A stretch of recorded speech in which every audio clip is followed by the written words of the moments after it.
यहाँ पर अभी आप लोग कह रहे हैं कि शिक्षा कैसे सुधरेगी, शराबबंदी पर बहुत लोगों ने बात की। मेरे भाई, यहाँ कुछ नहीं सुधरने वाला है, क्योंकि आप नहीं सुधरने वाले। आप नहीं सुधरने वाले। इतना बढ़िया बढ़िया आप लोग बात बोल रहे हैं। बिहार में भैया शिक्षा होना चाहिए, रोजगार होना चाहिए, सुरक्षा होना चाहिए, भ्रष्टाचार खत्म होना चाहिए। कोई एक क्षेत्र जिसने एक ही नेता को लगातार 7 बार 8 बार जिताया है, उसमें आप हाजीपुर के लोग Guinness book of world record में हैं।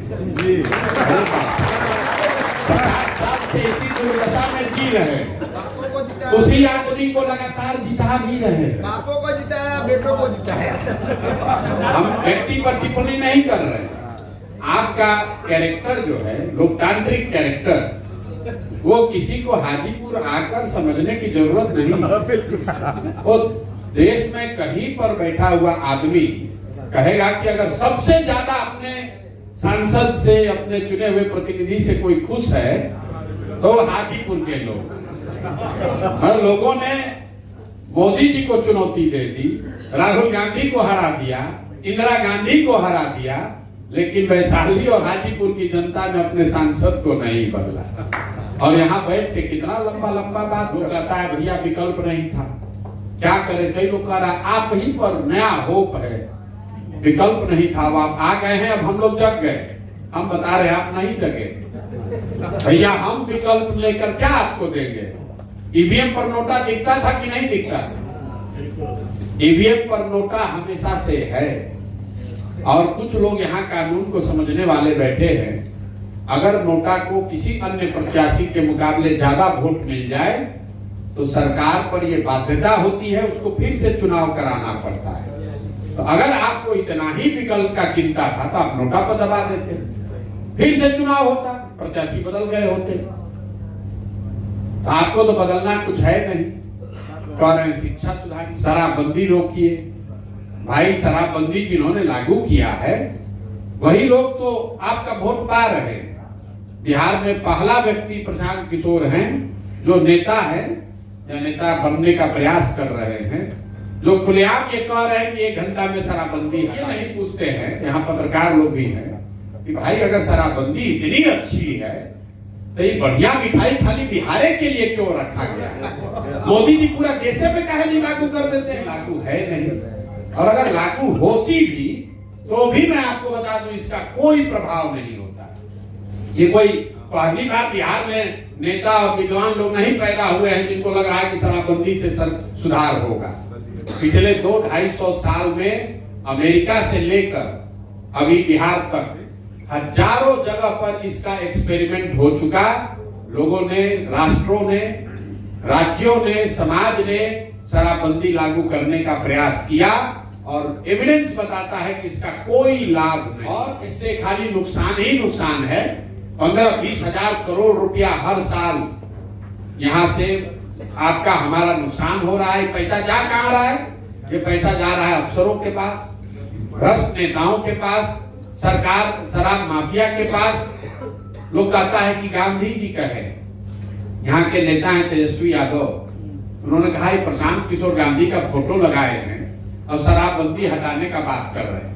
हमने खुले मन से चुनौती दी है कि गांधी पर 5 लाइन का निबंध जैसे बच्चा सब लिखता है, 5 लाइन खड़ा होकर तुम बोल दो तब हम बात करेंगे तुमसे। भाई, गांधी ने जीवन में कभी भी शराबबंदी को कानून के जरिए लागू करने की बात नहीं कही है।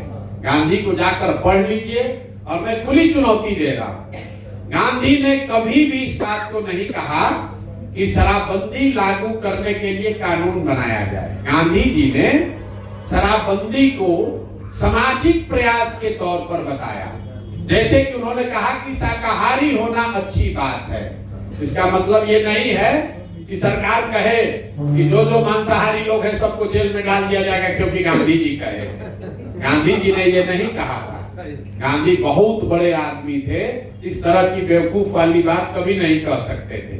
उन्होंने ये जरूर कहा कि समाज को, सरकार को ये प्रयास करना चाहिए कि बहुत बड़े पैमाने पर लोग शराब का सेवन न करें। उन्होंने ये नहीं कहा कि कानून बना। अगर छलकत जाए तो गांधी को आधा पढ़ा या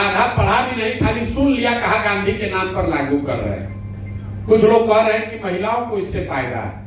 हम 5000 गांव में गए और भाई साहब ने ठीक कहा, 8.5 लाख से ज्यादा इस मामले में शराबबंदी के कानून बनने के बाद 8.5 लाख से ज्यादा केस हुआ है। करीब 6.25 लाख केसों में कोर्ट्स ने कॉग्निजेंस ले लिया और करीब 1,23,000 लोग आज भी जेल में बंद हैं। 1,23,000 में 99% लोग वो बंद हैं जो सरकार, जो समाज के सबसे गरीब, दबे कुचले, वंचित, मुस्लिम, दलित है, जिसको कोई केस लड़ने वाला नहीं है, वही आदमी जेल में है। और जब उसके घर का कोई आदमी जेल में है तो उस घर की महिलाएं दर दर का ठोकर खा रही हैं, कोर्ट कचहरी में घूम रही हैं, थाना में जा रही हैं, उनका कोई एम्पावरमेंट नहीं है। नीतीश कुमार के बगल में बैठा हुआ सब अफसर और नेता, और हमको नाम लेने की जरूरत नहीं, आपको मालूम है कि मुजफ्फरपुर में कौन शराब बेचवा रहा है और हाजीपुर में कौन बेचवा रहा है, किसी से छुपा हुआ नहीं है, कोई पकड़ने वाला नहीं है। तो इसका कोई फायदा नहीं है। और हम लोग ये कह रहे हैं कि जन स्वराज की सरकार बनेगी तो 1 घंटे के अंदर इसको हटा दिया जाएगा। और शराबबंदी का मान लीजिए कि एक बार बहस के लिए 1 मिनट फायदा है भी, तो अगर फायदा तो तब न होगा जब लागू कीजिएगा। ये तो लागू है कहाँ? शराबबंदी के नाम पर दुकान बंद है, होम डिलीवरी चालू है। और बिहार में बड़े पैमाने पर सूखा नशा, जो हम लोग कभी पंजाब में देखते थे, पहली बार वो लड़का जो बता रहा है सुलेशन की बात, बिहार के गांव-गांव में सूखा नशा फैल रहा है। और समाज को, हमको, आपको अभी अंदाजा नहीं है कि लंबे समय में कितना बड़ा नुकसान बिहार के लोगों का इस शराबबंदी की वजह से हुआ है। क्योंकि एक बार अगर बच्चों को नशे की लत लग गई तो वो प्रशांत किशोर बने या कि कोई दूसरा बने, अब वो सुधरने वाला नहीं है। जो क्राइम रेट बढ़ता जा रहा है वो क्यों बढ़ रहा है? अगर लड़के को सूखा नशा का आदत लग गया है तो किसी ना किसी को मार, ऐसा नहीं रहेगा तो लूटपाट करेगा ही करेगा। तो शराबबंदी से बहुत लंबा नुकसान बिहार को हुआ है और आने वाले कई वर्षों तक समाज इसका खामियाजा भरेगा। इसलिए नहीं कि नीतीश कुमार ने लागू किया है, इसलिए कि जिस नीतीश कुमार ने लागू किया है उसको हमने आपने मिलकर बार बार जिताकर वहां कुर्सी पर बैठाया है।